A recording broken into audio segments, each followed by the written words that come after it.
que tem mais nesse momento no Brasil é casa de apostas, não é verdade?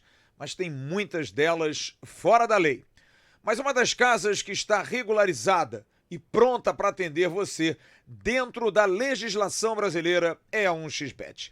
Apenas maiores de 18 anos estão autorizados a entrar e fazer o cadastro. Coloque todos os seus dados, use a palavra Vascaínos e se divirta com as partidas na Liga de Futebol Brasileiro e também no exterior. A 1xBet é uma das casas mais antigas e que com certeza o tempo garante muita confiança. Sendo ela patrocinadora de grandes clubes, entidades esportivas e campeonatos pelo mundo. Sempre ao seu lado e sempre avisando. Não se esqueça, o link está no primeiro comentário fixado. Divirta-se com responsabilidade, tendo mais de 18 anos. É a 1xBet, parceira do canal Atenção Vascaínos. Salve, torcedor vascaíno! Bom dia! É um prazer estar com você por aqui nesse Acorda. Mesmo sem a bola rolar, a gente sabe que o Vasco é uma fábrica de assuntos. E assuntos que dá dor de cabeça no seu torcedor. E hoje, antes de eu trazer aqui a minha resenha sobre o Verratti, um candidato a ídolo do Vasco, eu gostaria que você deixasse aí o seu like. Compartilhe esse vídeo nas suas redes sociais, que é muito importante para fortalecer o nosso trabalho, tanto aqui no AV+, como também lá no Atenção Vascaínos. Inclusive, dá uma olhada se você é inscrito no AV+. Se não for, faça a sua inscrição. Torcedor, olha só. Como vocês puderam observar, eu coloquei na capa hoje, aí do Acorda, o Verratti. Esse cara que na temporada de 24, com certeza, ao lado do Léo Jardim, foram os expoentes dessa equipe do Vasco. O Verratti que chega no passado, num momento muito crítico do Vasco. E já na sua estreia contra o Grêmio em São Januário, entra no decorrer da partida e acaba fazendo o gol da vitória. E dali em diante foi um caso de amor, porque é um jogador que acha muito facilmente a rede, principalmente se for um jogador acionado na bola aérea. Impressiona como um jogador já veterano foi chegar num clube tradicional como o Vasco somente nos últimos anos da sua carreira. Se olharmos a carreira do Verratti na sua totalidade, ele teve mais campeonatos disputados na sua carreira, não sendo da primeira divisão, do que sendo da primeira divisão. E isso me causa muito estranheza. Até porque o Verratti não foi um jogador que teve uma base adequada. Tornou-se um jogador de futebol profissional já numa fase acima das categorias de base. Então, é aquele caso do jogador que é a exceção, não é a regra.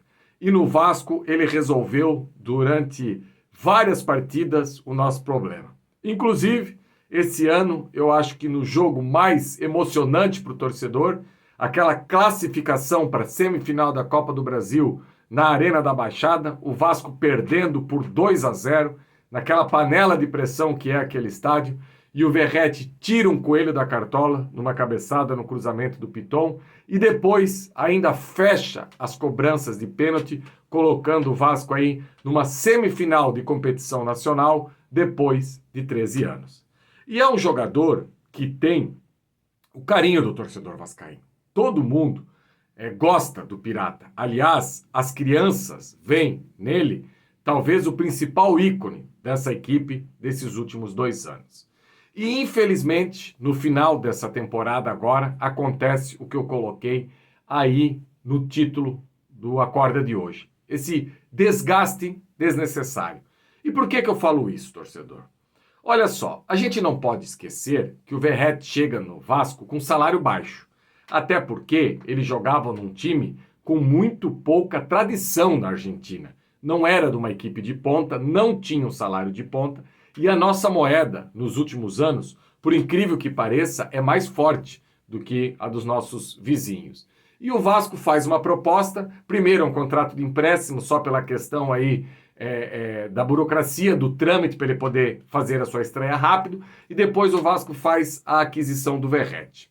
E como o Verratti começou a marcar gols, empilhar aí alegrias no torcedor vascaíno, o que acontece? o Vasco já faz uma renovação e dá um bom reajuste ao Verratti. Porque a gente não pode esquecer que o primeiro contrato do Verratti acabava em julho desse ano. E o Vasco já se antecipou e renovou esse contrato com o Verratti até final do ano que vem, dando um substancial aumento de salário.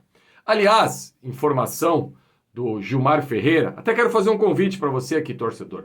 Na próxima quarta-feira, o News é sobre minha responsabilidade e eu estarei ao lado do Gilmar Ferreira, esse grande jornalista do futebol brasileiro e principalmente do futebol carioca, e a gente vai debater vários temas, e um deles é essa questão do Verratti. O Gilmar trouxe, na data de ontem, a informação que o Verratti ganha 578 mil por mês e gostaria de mais um reajuste, que nesse momento ele está chateado com a direção do Vasco. Olha, torcedor, eu entendo que um goleador, esse salário de 578 mil no futebol brasileiro, tem muita gente ganhando mais que isso. Agora, a partir da hora que eu já tive um reajuste, que eu assinei um papel, que eu assinei um contrato e que eu tenho contrato até dezembro do próximo ano, eu acho que não é de bom tom ficar chateado. Eu acho que dá sim para abrir conversas. E, aliás, agora entra um outro detalhe. O Marco Vasconcelos, na sexta-feira, nosso jornalista aqui do canal, trouxe a informação que o Verratti foi oferecido ao Fluminense. E, num primeiro momento, como é fácil e como muita gente faz aqui no nosso país, começa a atacar o mensageiro da informação e não ver a origem da informação. E depois de umas 3, 4 horas que o Marquinhos cravou essa informação, outros veículos de informação começaram a bancar. E o empresário do Verratti dá uma entrevista deixando claro que tem inúmeras equipes atrás do Verratti, inclusive querendo pagar o dobro que ele paga hoje e fazem consulta. Só que existe uma multa. E se essas equipes estão interessadas no Verratti, o melhor a ser feito é pagar essa multa ao Vasco e levar o Verratti. Simples assim, já que estão chovendo propostas. Eu quero e muito que o Verratti permaneça do Vasco. Agora, primeiro tem que descobrir quem que está oferecendo o Verratti a outras equipes. Porque isso é uma notícia. Porque o próprio Fluminense entrou em contato com o Vasco perguntando se o Vasco não tinha mais interesse no Verratti porque ele foi oferecido. Então, a notícia do Marco Vasconcelos está carimbada. Existe uma chancela em cima dessa notícia que realmente ele foi oferecido. E o próprio empresário do Verratti deixar claro que existem inúmeras propostas e consultas. Eu acho que ele deveria perguntar para quem faz a proposta e para quem faz a consulta se está disposto a pagar a multa, porque assim fica muito fácil. O jogador utiliza de possíveis contatos com outros clubes para pressionar o Vasco a renovar um contrato que já existe. Não é justo isso. Perdão, torcedor. Se você acha que o Vasco tem que quebrar esse contrato já com o Verratti e fazer mais um contrato, e tem mais um detalhe, torcedor. Existe um gatilho que se o Verratti atingir 60% das partidas no ano que vem, o contrato é automaticamente renovado por mais um ano. Ou seja, nós teremos no elenco um centroavante com 37 para 38 anos. Eu entendo que fisicamente o Verratti é um monstro. Aliás, um jogador aí que jogou a temporada completa pelo Vasco. Participou de 27 gols, 23 gols ele fez, 4 assistências num total de 54 partidas na temporada. Ou seja, um jogador que não se machuca, um jogador que jogou inclusive com a costela quebrada. Tudo isso eu sei reconhecer. Mas nesse momento, criar esse desgaste desnecessário com o torcedor do Vasco pedindo uma renovação, lembra muito aquilo que aconteceu com a antiga comissão técnica, com Emiliano Dias e com Ramon Dias, que no final do ano passado ficaram pressionando por uma renovação.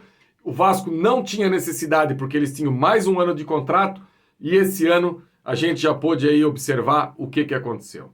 Então, torcedor, eu vejo que é um desgaste desnecessário. Eu acho que o Verratti deveria colocar a mão na consciência, o seu empresário deveria colocar a mão na consciência e nada de ficar chateado. Quem sabe fazer uns aditivos nesse contrato que ele tem agora, mais uma remuneração por gols, mais uma remuneração por partidas jogadas, mas não usar possíveis propostas para tentar um reajuste. Eu não acho de bom tom fazer isso. Deixando claro que eu quero contar com o Verratti para o ano que vem, mas com uma postura diferente. Beleza, torcedor? Gostou dessa resenha aqui? Deixa o comentário aí embaixo, dedão no like, para continuar fortalecendo o nosso trabalho aqui no AV+.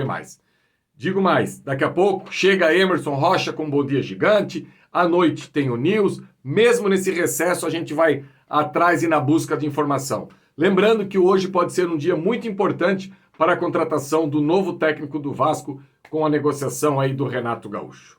Abraço, galera, e qualquer novidade a gente está chegando aqui no AV+, e também no Atenção Vascaínos. Valeu!